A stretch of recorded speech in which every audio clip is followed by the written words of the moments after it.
بسم الله الرحمن الرحيم نحمده ونصلي على رسوله الكريم أما بعد فأعوذ بالله من الشيطان الرجيم بسم الله الرحمن الرحيم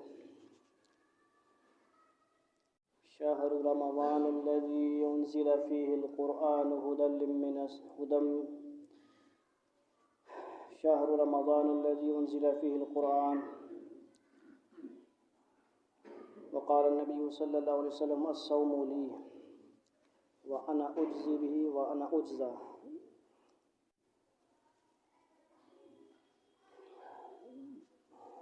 مولوی صاحب چونکہ نہیں ہیں، کچھ روزے پہ ہیں، تو یہ بہت عرصے بعد کچھ جمعہ پڑھانے کی توفیق نصیب ہو رہی ہے، اور نماز اللہ تعالیٰ صحیح توفیق نصیب فرمائے، کچھ صحیح باتیں کہنے کی بھی توفیق نصیب فرمائے۔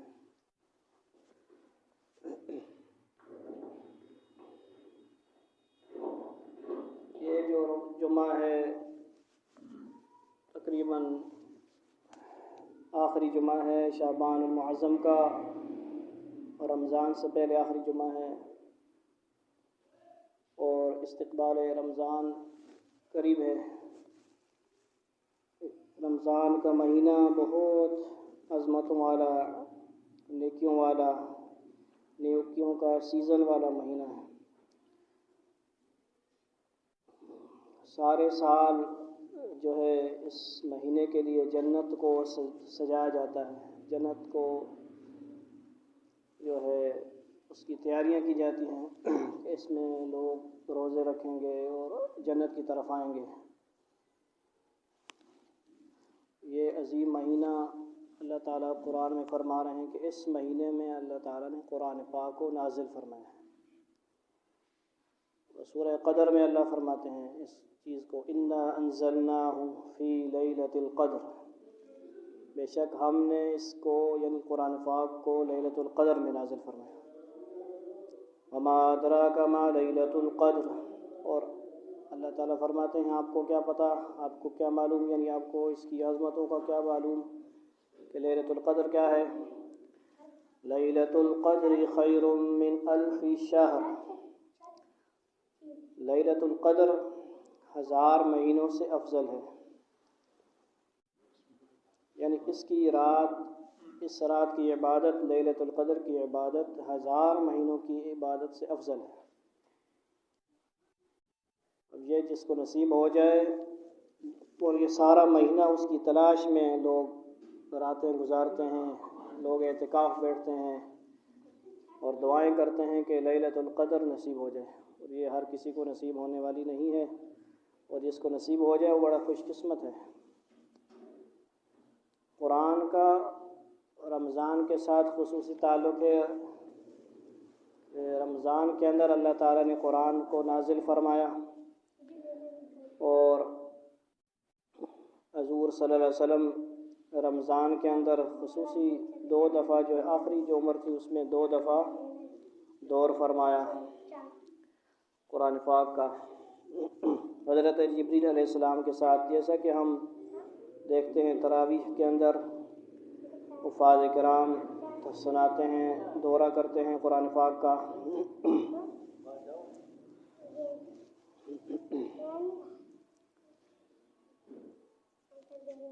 بیٹا کیا مسئلہ ہے، ادھر آؤ، کیا بات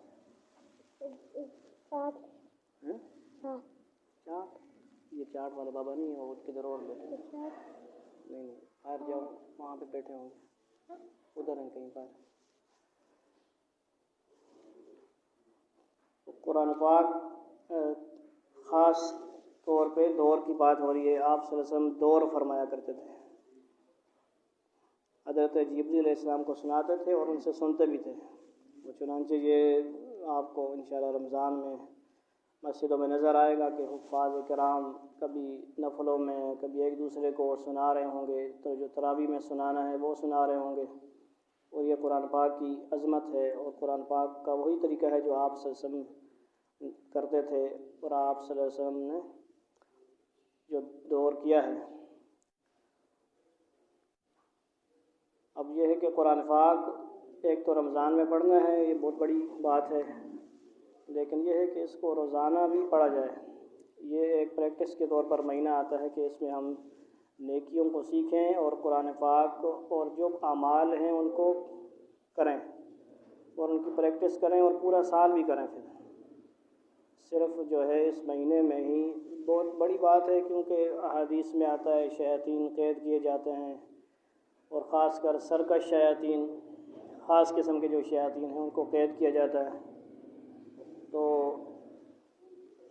اس وجہ سے اللہ تعالیٰ توفیق نصیب فرما دیتے ہیں، ہر کوئی مسجد میں آ جاتا ہے، روزوں کی توفیق ہو جاتی ہے، قرآن پڑھنے کی جس کو سال بھر توفیق نہیں ہوتی وہ رمضان میں کچھ نہ کچھ پڑھ لیتے ہیں۔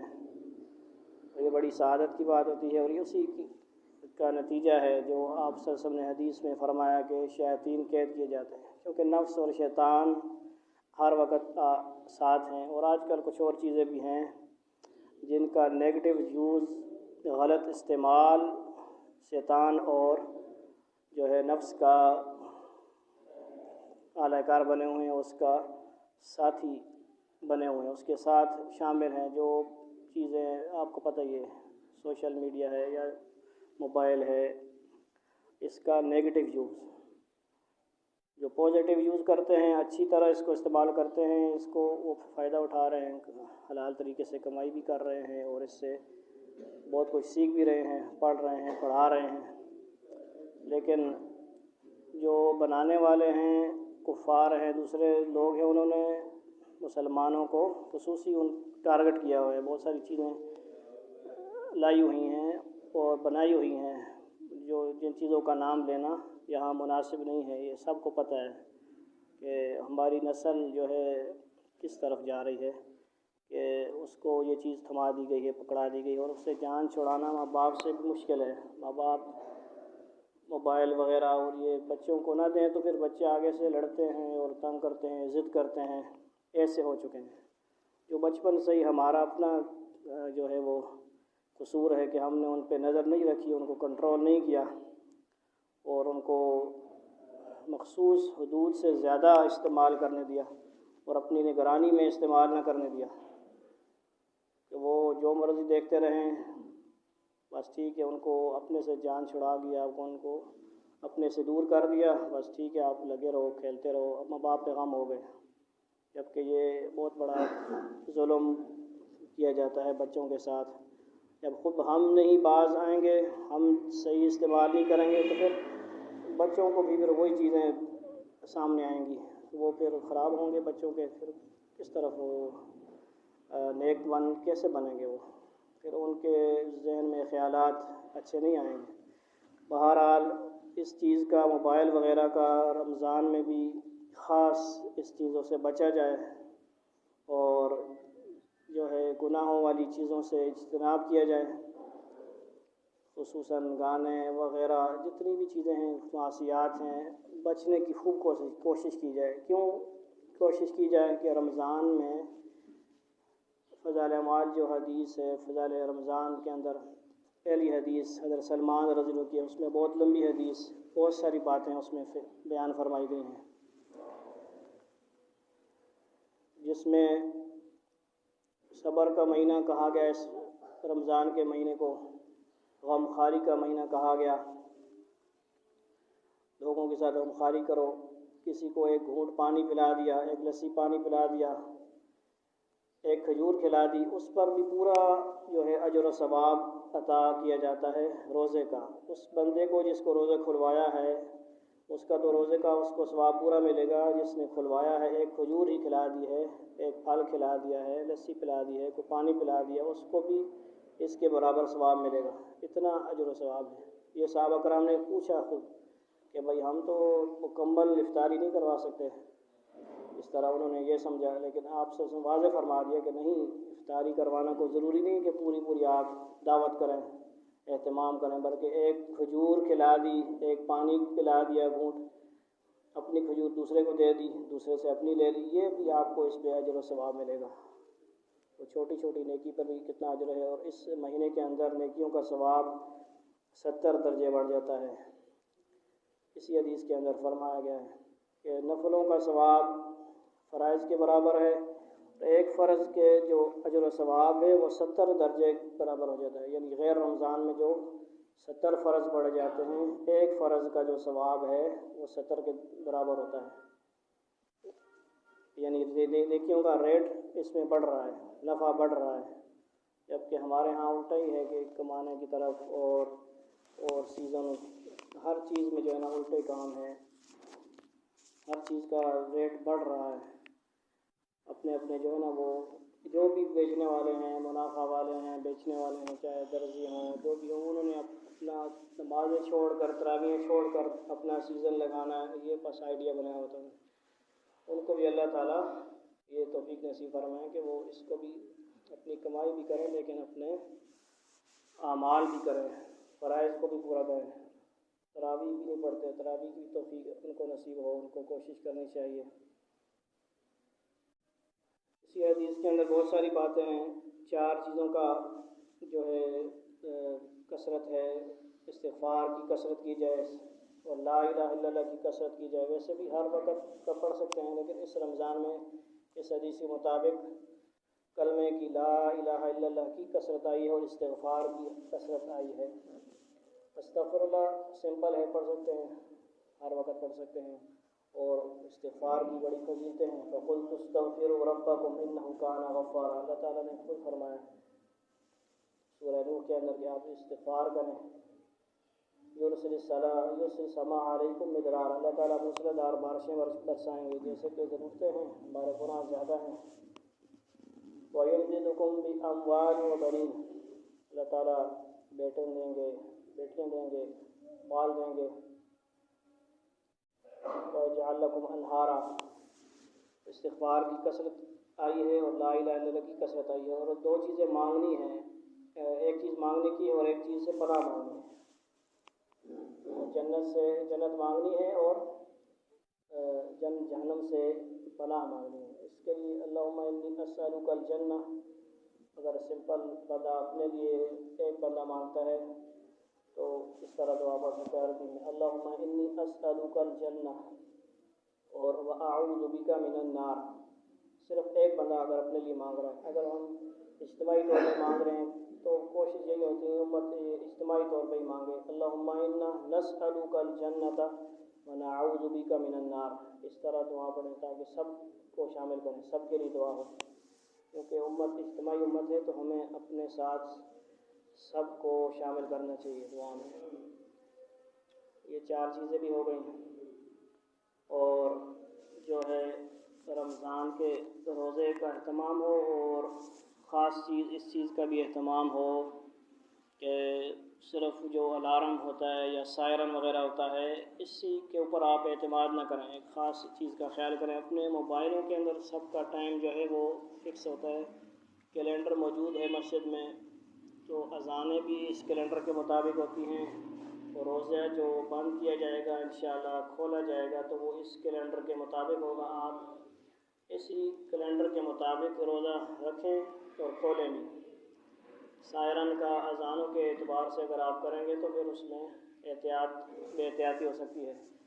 آپ 2-3 منٹ پہلے روزہ بند کریں اور کھولیں گے تو جلدی کا حکم آیا ہے اس لیے جو ٹائم ہے کیونکہ گھڑیاں تھوڑی بہت آگے پیچھے ہوتی ہیں، خاص کر اس طرح کی گھڑیاں، ڈیجیٹل گھڑیاں، اس میں آپ اس کا خیال نہ کریں.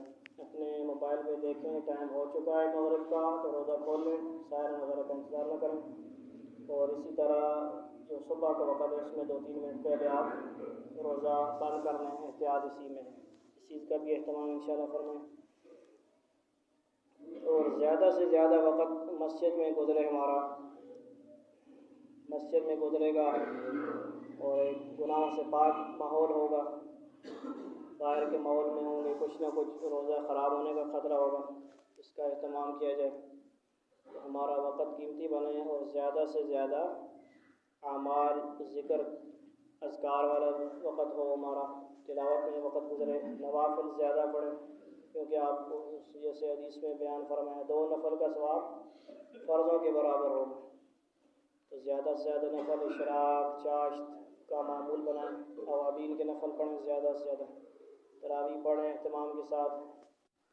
اور انشاءاللہ یہ اللہ تعالیٰ سب کو توفیق نصیب فرما دیں۔ یہ بھی قسمت والوں کو رمضان کا مہینہ نصیب ہوتا ہے۔ اب آپ کے سامنے ہوں گے کتنے ہمارے یہاں کے نمازی، یہاں کے لوگ، عورتیں پچھلے سال رمضان میں تھے اور ابھی نہیں ہیں، ان کے پاس اب وہ قبر میں چلے گئے۔ اور یہ رمضان ہمیں اللہ نے نصیب کیا ہے، تو اللہ تعالیٰ کا ہم بہت شکر ادا فرمائیں کہ اللہ تعالیٰ تیرا شکر ہے کہ دوبارہ ہمیں یہ پورے توفیق نصیب فرمائی ہے، اور اس کو پھر ناقدری نہ کریں۔ اس طرح نیکیوں کا ثواب زیادہ ہے تو گناہوں کا پھر عذاب بھی زیادہ ہے، اس چیز کا بھی اہتمام کریں۔ خانہ کعبہ کے اندر کوئی گناہ کرتا ہے، مسجدوں میں کوئی گناہ کرتا ہے، بڑی بڑی اللہ کی مقدس جگہ ہیں، وہاں پہ اب جیسے 1,00,000 کا ثواب کعبہ میں ہے، 50,000 مسجد نبی میں ایک نماز کے برابر اجر و ثواب ہے، تو پھر کیا وہاں گناہوں کا بھی عذاب لوگ نہیں ہوگا؟ اس چیز کا بھی اہتمام کیا جائے۔ رمضان کے اندر گالم گلوچ، زبان درازی اور اتنی معصیات ہیں، خاموش رہا جائے، دوسروں سے بچا جائے، غلط محافل سے، مجالس سے بچا جائے، اور اچھی محفلوں میں جو ہے نا ہم شریک ہوں، اپنے وقت کو قیمتی بنائیں اور دوسروں سے بھی قیمتی بنوائیں۔ کسی کو تکلیف دے، کوئی گناہ کی بات کرے تو اس کو کہیں بھائی میں روزے سے ہوں، میرا روزہ ہے، آپ بھی اپنے روزہ کا خیال کریں اور میرا بھی روزے کا خیال کریں۔ تو یہ باتیں ہیں، کچھ مختصر شارٹ کٹ باتیں ہیں۔ اللہ تعالیٰ ہمیں توفیق نصیب فرمائے اور زیادہ سے زیادہ ان اعمال کی کرنے کی کوشش کریں، لوگوں کی زیادہ سے زیادہ مدد فرمائیں۔ اجتماعی طور پہ جو ہیں افطاریوں سے بہتر یہ ہے کہ کوئی غریب کو صحیح طرح تحقیق کر کے اس کو راشن دیا جائے، اس کو اچھے سے وہ کھانا اس کے گھر والے کھا سکیں۔ یہ بہت اچھا طریقہ ہے۔ جس طرح آج کل وفات پا جاتے ہیں لوگ، مختلف رواج ہیں، بدعات ہیں، وہ خاندانی نسل در نسل چلی آ رہی، اور حالات کو نہیں دیکھتے لوگ، حالات کیسے ہیں، حالات کو دیکھا جائے۔ اور جو صدقہ جاریہ حدیث میں کنفرم ہے، کنویں کو لگا دینا یا پانی کسی کو لگوا دینا، کسی کو آج کل اس کو مختلف ہیں،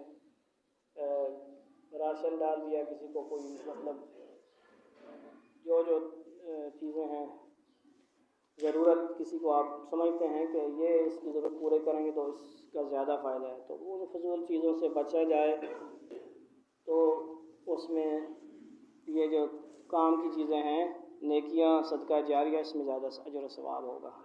تو اللہ رب العزت ہمیں عمل کی توفیق نصیب فرمائے، جو کمی بیشی ہوئی بات میں اللہ تعالیٰ معاف فرمائیں، اور انشاءاللہ اللہ تعالیٰ ہمیں رمضان کی قدر کرنے کی توفیق نصیب فرمائے، سنتیں ادا فرمائیں۔